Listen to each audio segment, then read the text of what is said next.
Welcome everybody to the March 2018 certification chat, PMI certification chat. My name is Andrea Brockmeyer and I'll be with you in our time together here today.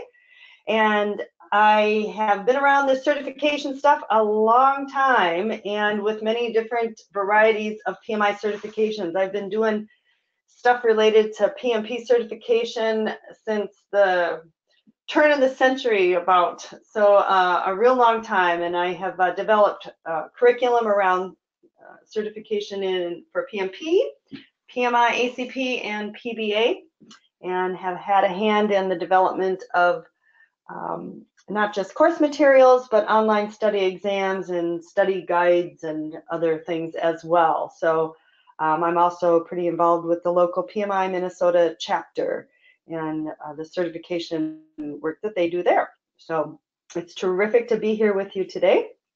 And just a quick note about some upcoming certification courses we have. Starting April 6th, we have our next Q&A actually. So, and that'll be after a couple of exam changes that we'll talk about. So I may have some feedback on what we're hearing about that. And then our PBA course starts on May 7th, and the ACP course starts on April 10th, and both of those are live virtual.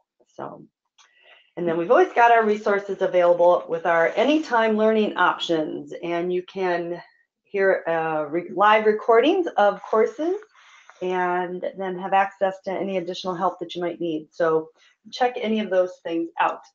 So a number of things I'm going to talk about today, and you will have a copy of these slides available to you, and so be looking for your email at the end of our chat today, and you'll be getting access to the slides here that I'm presenting. So.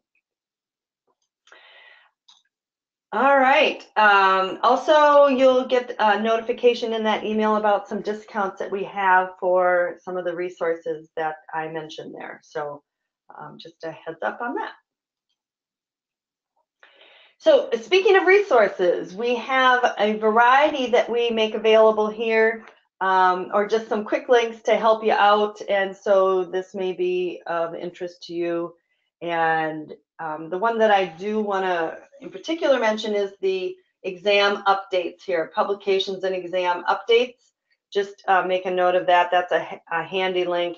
Not quite as big of a deal now that all the exam dates have been announced, but nevertheless, that may be of interest to you. So this is just a quick thing to check out. And one thing to note there is we've got webinars. And for those of you that have one certification already and you need quick and easy PDUs, you can certainly take a look at some of the webinars that if you're looking at another certification, those are some things to check out.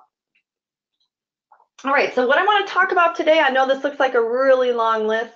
It doesn't take that long, but I want to talk about some of the upcoming exam changes, the dates. I want to just talk very briefly about how PMI exams are actually developed. I think that can be helpful for people to understand and get a sense of what might be involved in these updates.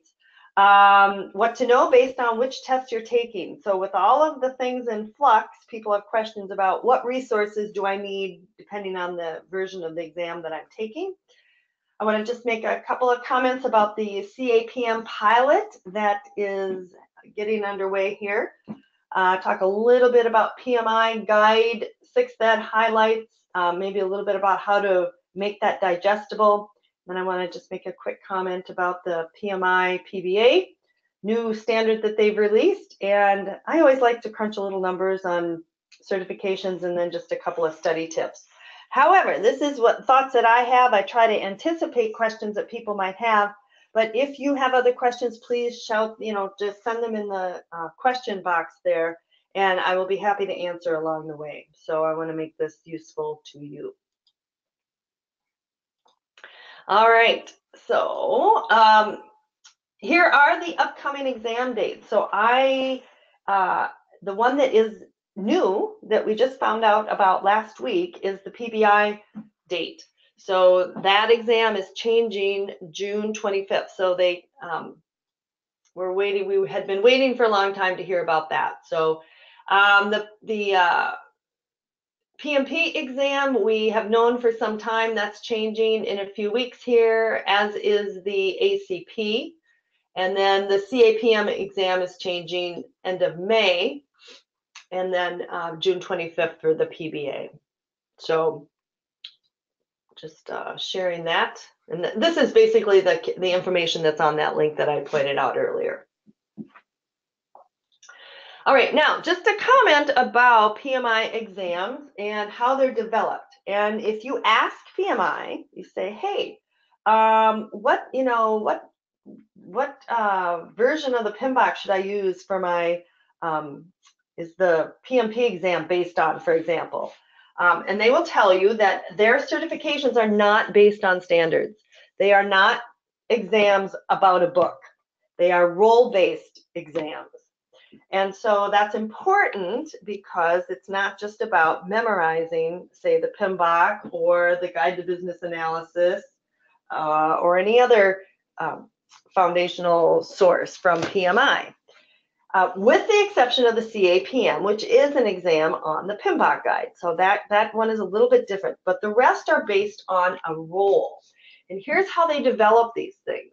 What they do is they commission some people to go out and do what's called a role delineation study. And they go out into the field and they look at what people are doing all around the world in their role as a project manager, as a business analyst, as an agilist, whatever. And they identify what are the key things that they do in order to function in that role. And they do this every few years.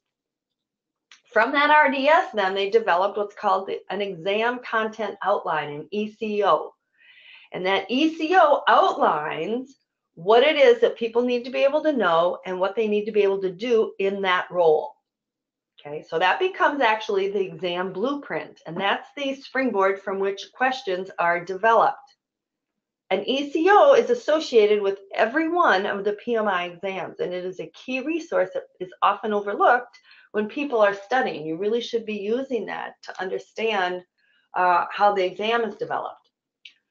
From there, then, they go back to the standards and the guides, things like the PMBOK guide or the BA practice guide or the Agile practice guide and other non-PMI publications. They go out into the body of knowledge, the general body of knowledge, and they make sure that their exam questions, the verbiage that they're using and the terms that they're using are consistent with the terms that are being used out there. Okay, so that's how that's used, and from that then they develop the exam. Now, that doesn't mean that a change to the standards doesn't inspire some changes to the exam, but it's really only as it relates to the language. The bigger, more significant changes have to do with changes to the role delineation study and the resulting exam content outline. None of the exam changes in 2018 are predicated on changes to the RDS or ECO. They're all related to changes to the standards. Okay, so a little bit of context there in terms of how PMI approaches this. And the reason that I say that is that the changes that are coming up, it's not that they're insignificant, but they're not as big of a deal as other changes that happen as a result of those other things. So the changes, the PMP, no change to the RDS or ECO. And actually, I made a mistake there. The CAPM RDS and ECO did change last year. So that one is a substantial change. And of course, that makes sense because it is also that exam is going to be substantially changed because it is reflective of the PMBOK as well. But the PMP, PBA, and ACP are the ones I'm going to focus on. None of those have had a change to the RDS or ECO. So here are the dates for those changes. So the PMP changing on the 26th. And so if you are taking the exam before then the resources that you want to use are the exam content outline, 5th add of the PMBOK, and current course materials. If you're taking the exam after that, March 20, anytime after March 26th, then you're going to need to be looking at the 6th edition of the PMBOK. Okay. Our course materials will be updated, and we will have updated courses on our schedule soon. Now, requirements for the exam are not changing for any of these either. So the application worksheets that we have available will not be changing, because that part isn't changing. So the PBA, we said, is changing June 25th. And so if you're taking the exam between now and then, you'll want to use the ECO, our current study guide, the BA practice guide, the PMI-BA practice guide, and Watermark course materials. And then I have the PMBOK guide in small letters there. You don't need to read it, but there are a couple of things that we suggest you check out. For example, the scope management chapter would be something good to be aware of. And bear in mind that the PBA is a test on somebody who's doing the work of business analysis within the context of projects and programs. So there's a lot of collaboration between the BA and the PM. So some familiarity with the PMBOK, if you don't already have some familiarity with it, is a good thing. But it's not like you need to study it like you would if you were taking the PMP. And then after June 25th, the key change there, in addition to Watermark's materials getting updated, is going to be the PMI Guide to Business Analysis. So the PMI Guide to Business Analysis is to the BA world what the PMBOK is to the PM world from PMI's perspective. So that will be a key resource change there. And then the ACP, the Agile Practice Guide, I would go ahead whenever you're going to take that test, go ahead and use that practice guide anytime now. And our course materials will be ready to go after March 26th as well. So, and then the CAPM, again, specifically about the PMBOK. And so if you're taking the big key there is if you're taking the exam before May 20th or after May 20th, it depends on which version of the PMBOK you're using. So I kind of just put this all together in one place just as so you could kind of have, that seemed to me to address the main questions that people had. All right, then I don't know if anybody's interested in the CAPM, but what they're doing a pilot with that right now, and it's really a good deal. And the main thing is that there is a huge discount on the price of the exam. So you can, if you register for the exam and you take it between March 12th and March 30th, you could take it for $90. And anytime between March 31st and May 20th for $180. So that's a pretty substantial discount. So I just want to mention that.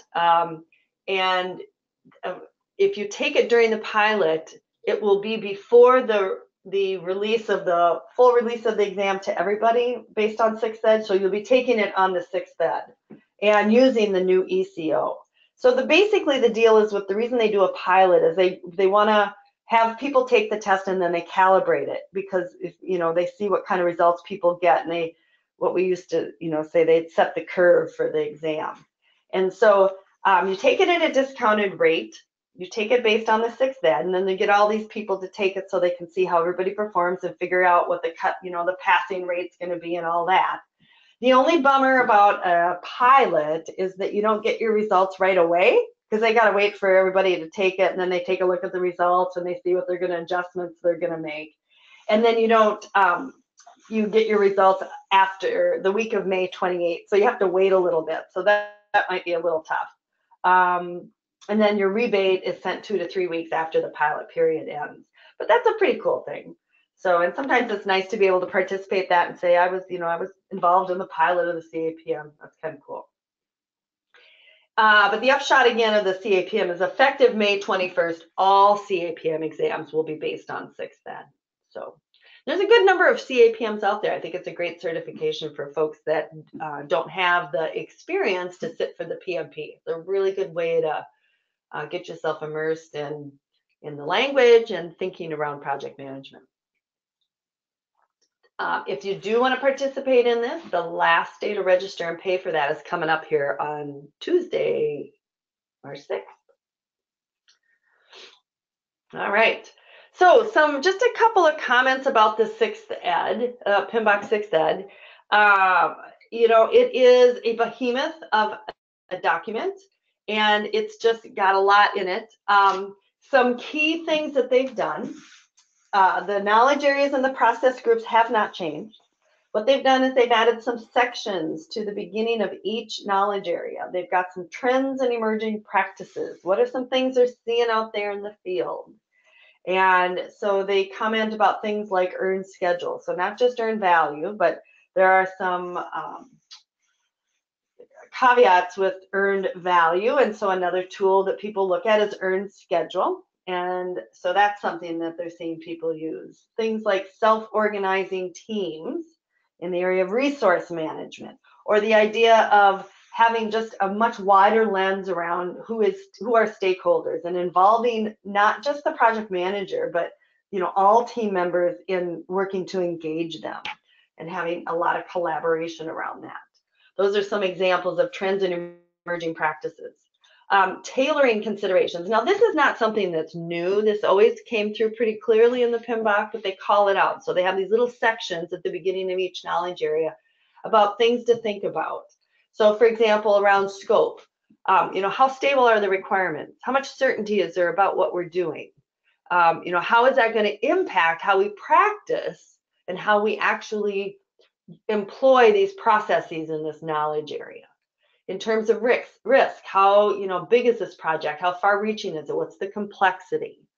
Those are things that we would take into consideration as we think about utilizing these processes.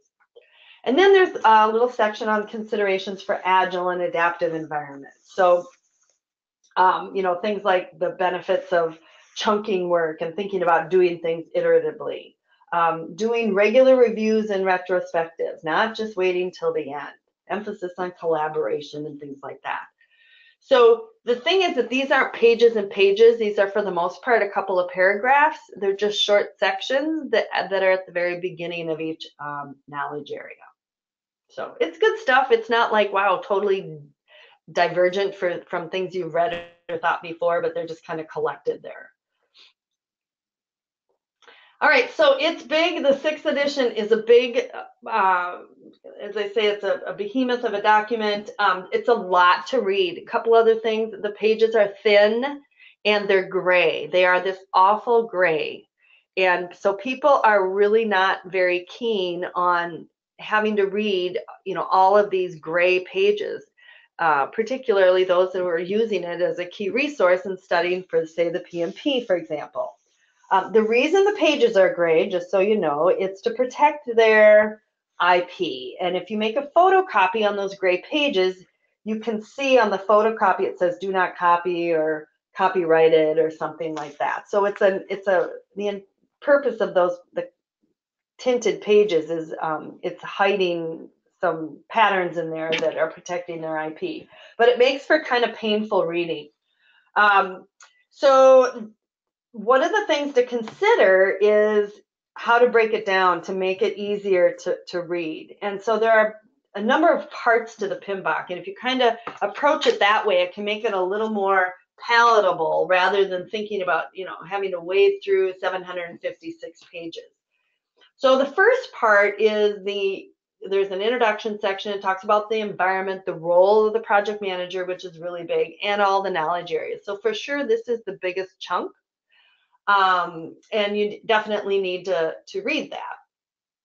Now, the thing is, though, the standard, so it's the guide to the project management body of knowledge, which includes the standard, and they always had this, but it's, I think, particularly helpful perhaps with this version to think about perhaps starting here.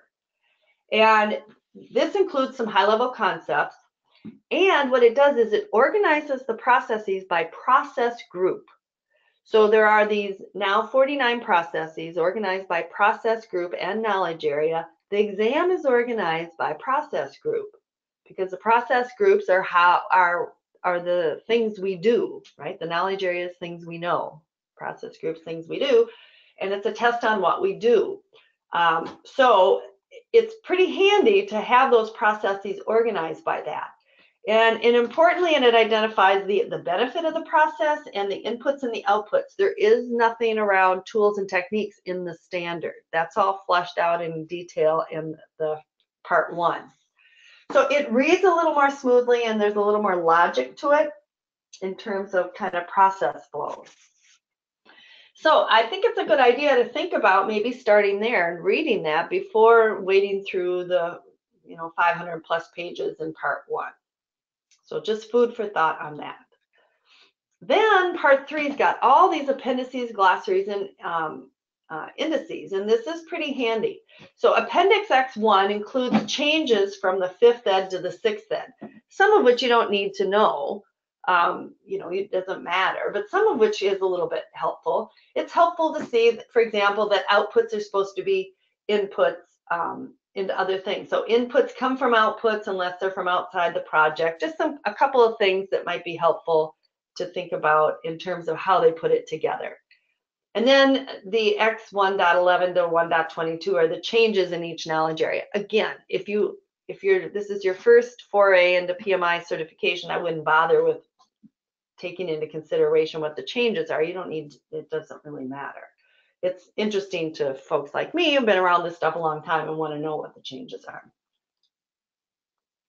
Then what they've done is they've taken those 3 sections at the beginning that preface each knowledge area, and they've put them all together. So they've got, for example, in Appendix X3 is agile, iterative, adaptive, and hybrid environments, and what are the impacts of those for each process group? So what impact does that have, your approach to how you initiate or plan, execute, monitor, control, or close projects? And all of these things are essentially different ways of slicing and dicing what you need to know. And so that's a great presentation. Then Appendix X4, if you'll recall, I said there are key concepts at the beginning of each knowledge area. This puts them all together. This is just a section, an appendix on the key concepts from each knowledge area. X5 is all those tailoring considerations for each knowledge area. So that's kind of handy. And then X6 is all the tools and techniques. And what they've done is they've grouped tools together. And so it's kind of, you still need to know the tools, but they've kind of put them into these different groups, which is fine. But this table of 6.1, X6.1 there is good because it shows where the tools are first defined, and then you see where else they are referenced. So if you imagine 500 plus pages and you've got all these processes, inputs, and tools for all of those processes, and you want to see where a definition of the tool is, they have the initial definition the first time it's mentioned, and then subsequent references will just say, we're going to use this decision-making tool, C section 2.3.4. whatever. And so it makes it much easier to look up the tool. So this is a great resource, and this is something new in the 6th ed. All right, so that is a little bit about the PMBOK. The PBA changes then, and again, this is effective June 25th, is going to include then material based on this, the PMI Guide to Business Analysis. And you may be wondering, well, why didn't they call it the PMI Business Analysis Body of Knowledge, or BABOK? Because somebody else already owned that title. So this is the PMI Guide to Business Analysis. There are 35 processes, 6 knowledge areas, and 6 process groups. It's organized very similarly to the PMBOK.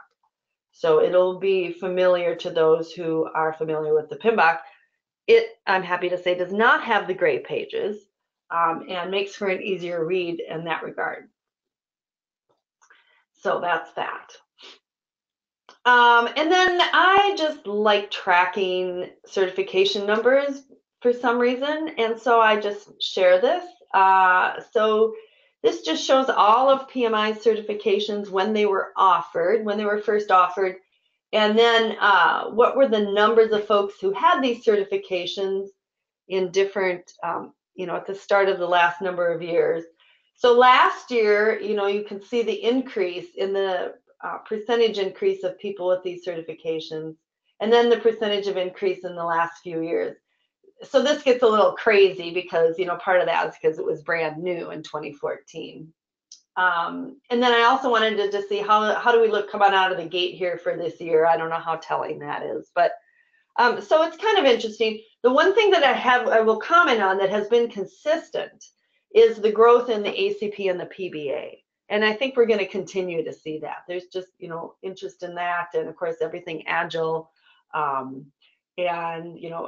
PMI has come a long way in terms of their not just endorsement, but integration of agile into how we do things. And they've really done a nice job, and that practice guide is a great resource. And the PBA is just huge. Business analysis is huge. A lot of project managers wearing that hybrid PMBA hat. And I think that these numbers really speak to that. And you look at, coming out of the gate here, 2018, that there's just continuing to be growth there. So I think we're going to continue to see that. Coming out of the gate for the ACP, not so much, but let's see. I think we're going to continue to see that grow, because these two at the head of this list here, that growth has been what I have seen pretty consistently over the last couple of years. So for what that's worth, I always like to pass that on. All right, so pop quiz. What is more fun than studying for a PMI exam? This is not an actual test question. This is just a friendly certification chat question.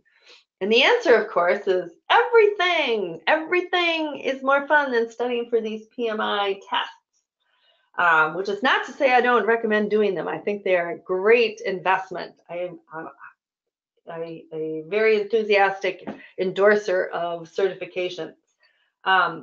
But the reason that I mention this is that my number one piece of advice in doing this is to make a commitment to doing a little something every day, even if it's just 5 minutes of reading flashcards, to do a little something every day of the week, every 24-hour, every little box on the calendar, do one little thing. Don't let the days go by, and just get it done. Just really make that kind of a commitment. So my top 10 prep tips here. Number one, did I mention do something a little bit every day? That's number one. And then in terms of time, how much time should people commit?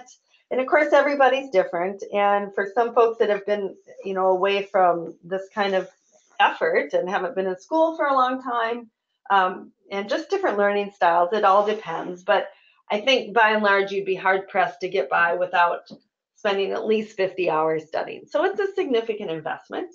I will say also, though, that there's a point of diminishing return, right? So some people say you have to spend at least 100 hours. Well, we're looking to pass here. So you need to get good enough. You're not going to get an A, and good news, you don't need one. You need enough to pass. So you need to spend some time, but there is a point of diminishing return. So read the PMBOK practice guide or other key resources at least once. So I just had somebody ask me, last week or the week before, do you really need to read the PMBOK? And my answer is, yeah, I would say so.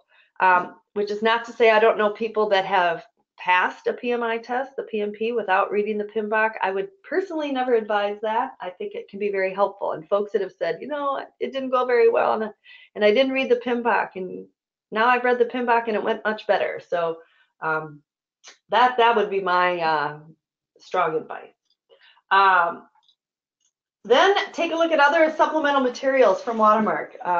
Take a course, our course manuals, our study guide for the PBA, for example, and other resources that you get with our courses. Study one chapter or domain or knowledge area at a time. So, pick one way to kind of slice it and focus on that, and then use our online study exams to do drills in those areas. Use flashcards. So we have some flashcards that we have available, or if you're studying, go to the drugstore and get some recipe cards and just create your own flashcards. That is a really helpful way to get your brain to work a little differently when you write something down, and then you can, they're portable. And I know there's mobile apps out there too, and those are great, but there's something different about making yourself write something down. It just helps you think in a different way. So that's a great approach. After reading all the resources, then mix the questions up. So step 5 there, pick one area to focus on and then put it all together. Keep studying until you score at least, I tell my students, keep going till you're getting well into the 80% on practice tests. Okay. So, even though you say, well, I got 70%, that should be good, I would keep getting yourself in front of practice questions until you're well into the 80%. Figure out what you're going to put on your brain dump. And so you've got opportunity during a test to purge some things in your mind onto a brain dump. Figure out what that's going to be in practice. And then get plenty of rest before your exam. So that's my top 10 on that. And that brings us back to here. So questions, anybody? Anybody have anything in particular that they want to ask, or?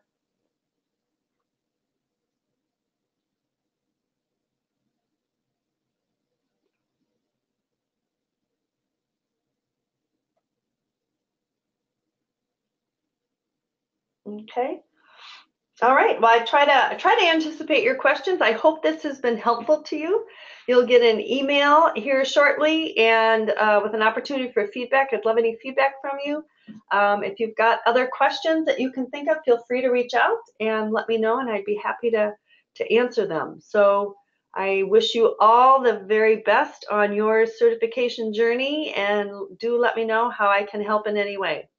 So thank you very much, and have a great weekend, everybody.